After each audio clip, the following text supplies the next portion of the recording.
Mas mabuti ngayong malaman na natin kung ano talaga ang problema kay Ay, naku, Junjun.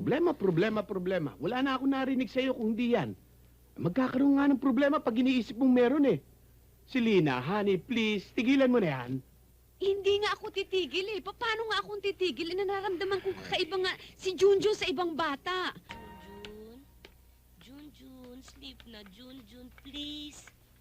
Please, sige na naman. Tulog ka na kanina eh. Junjun, tulog ka na. Please naman, baby. Sige na naman, Junjun.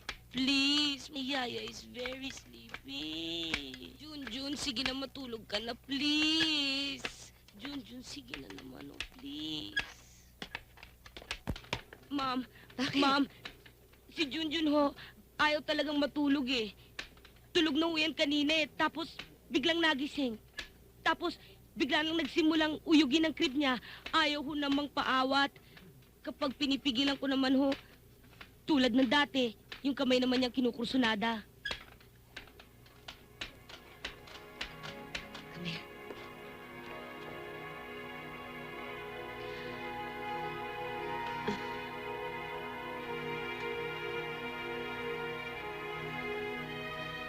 Junjun.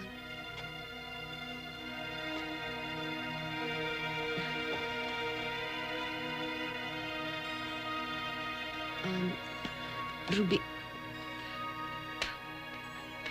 Ma'am, hindi ko na talaga alam ang gagawin ko. Kinantahan ko na ho, hinele-hele, dinasalang ko pa. Ma'am, hindi kaya kinukulam si Junjun?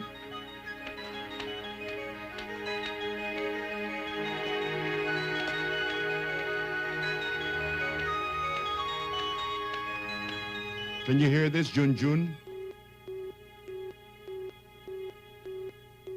Now, can you hear this? Wala akong makuhang response dito kay June.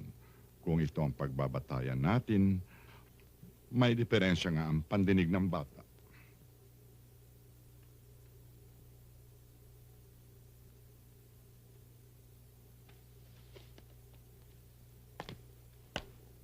Kaya I suggest hintayin muna natin ang resulta ng x-ray nang makatiyak tayo. Junjun, kunin ko muna ito, ha? Tut, tut, tut, tut, tut, tut, tut, tut, tut. Na-advise lang niya sa akin. Kung pwede raw natin ipakonsulta sa isang psychiatrist si Junjun. Ano? Ano psychiatrist? Anong kala niyo sa anak ko? Mike, hindi naman lahat ng dinadala sa psychiatrist. Yung iba dinadala doon, o di. Para matulungan sila sa problema nila. Yung iba naman para malaman kung anong mali sa kanila. Tigilan mo na ako si Lina. Marami pa akong ayusin. Mike, sandali lang. Mike! Teka muna. Importante rin ito eh. Hindi naman pwedeng habang panahon magbubulag-bulagan na lang tayo. Mas mabuti ngayong malaman na natin kung ano talaga ang problema kay Ay, naku, Junjun. problema. Wala na ako narinig sa'yo kung di yan. Magkakaroon nga ng problema pag iniisip mong meron eh.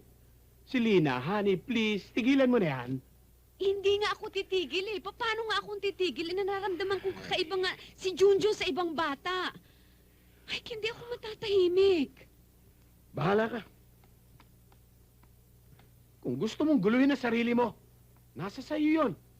Pero si Lina, walang dadalhin, walang pupunta sa psychiatrist. Definitely not my son. Okay?